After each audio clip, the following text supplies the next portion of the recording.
बिस्मिल्लाहिर्रहमानिर्रहीम। शुरू अल्लाह के नाम से जो बड़ा बाबरकत नहायत रहम वाला है। अस्सलाम वालेकुम दोस्तों, उम्मीद है आप लोग खैर वाफियत से होंगे।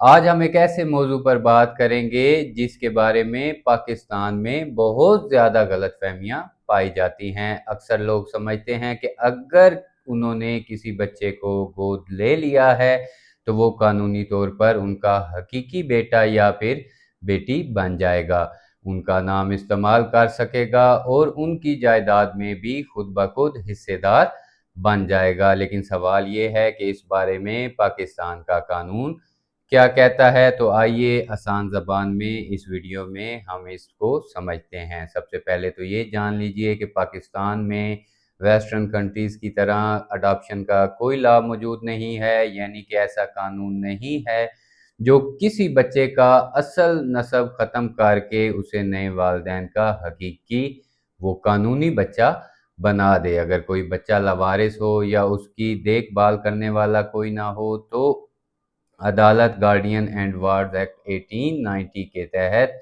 किसी शख्स को उसका कानूनी सरपरस्त मुकर्रर कर सकती है। उसे कानूनी ज़बान में हम गार्डियनशिप कहते हैं, ना कि अडॉप्शन। सरपरस्त और वालिदैन में जो ये फ़र्क है उसको समझना बहुत ज़रूरी है।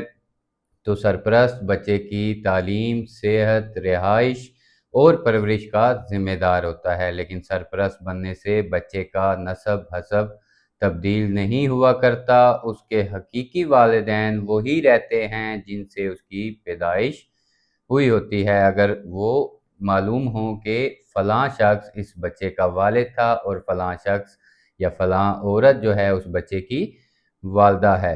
अब यहाँ पर सवाल ये उठता है कि क्या बच्चे को गोद लेने या सरपरस्त बनने की सूरत में उसका नाम तब्दील किया जा सकता है। तो बहुत से लोग जब बच्चे को गोद ले लेते हैं तो वो बच्चे को अपना नाम बतौर फादर जो है दे देते हैं, लेकिन कानूनी एतबार से बच्चे का नस्ब और इस्लामिक पॉइंट ऑफ व्यू से देखा जाए तो बच्चे का जो वालिदैन का नाम है उसको तब्दील नहीं किया जा सकता। इसीलिए सिर्फ नाम इस्तेमाल करने से वो कानूनी तौर पर आपका हकीकी बेटा या बेटी नहीं बन जाता।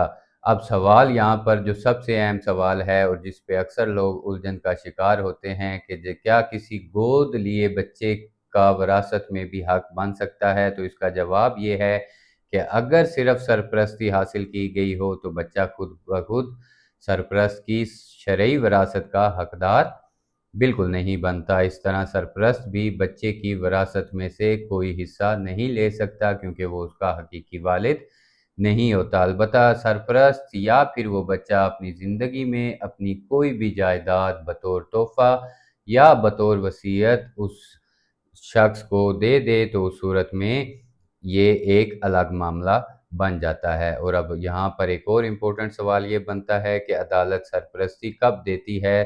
तो अदालत हमेशा बच्चे की वेलफेयर देखती है कि क्या सरपरस्त माली तौर पर एक मुस्तहकम आदमी है, क्या बच्चे की मुनासिब देखभाल कर सकेगा, क्या महफूज माहौल वहाँ पर मौजूद है जहाँ पर बच्चे को भेजा जा रहा है, और क्या तालीम और सेहत का बेहतर इंतज़ाम वहाँ पर मौजूद है। अगर अदालत मुतमईन हो जाती है तो सरपरस्ती का आर्डर यानी कि गार्डियनशिप का आर्डर जारी किया जा सकता है। लेकिन अगर बच्चे के असल वालिदैन मौजूद हों और कानून जबकि इन्हें हक देता हो तो अदालत तमाम हालात का जायज़ा लेकर उस बुनियाद पर फैसला करती है। हर केस के हकाइक मुख्तलिफ होते हैं, इसीलिए एक ही असूल हर मुकदमे पर लागू नहीं किया जा सकता। अब बात कर लेते हैं कुछ गलत फहमियों की भी जो कि आम लोगों में बच्चे को गोद लेते वक्त पाई जाती हैं कि गोद लेने से बच्चा खुद ब खुद वारिस बन जाता है। तो ऐसा बिल्कुल नहीं है।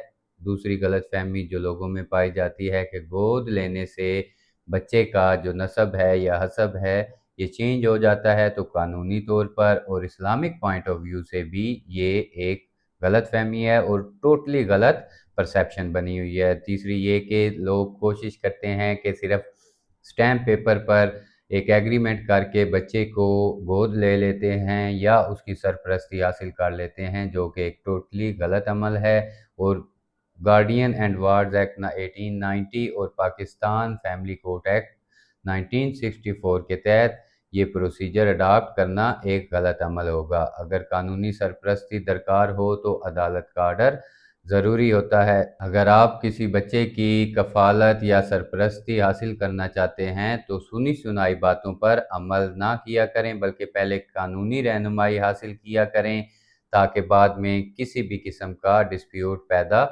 ना हो सके। अगर आपको ये वीडियो इंफॉर्मेटिव लगी हो तो इसको लाइक ज़रूर कीजिएगा, अपने दोस्तों के साथ शेयर कीजिएगा, चैनल को सब्सक्राइब कीजिएगा। अगली वीडियो तक के लिए मुझे इजाज़त दीजिए। अपना और अपने कानूनी हकूक़ का ख्याल रखा करें। शुक्रिया। अल्लाह हाफ़िज़।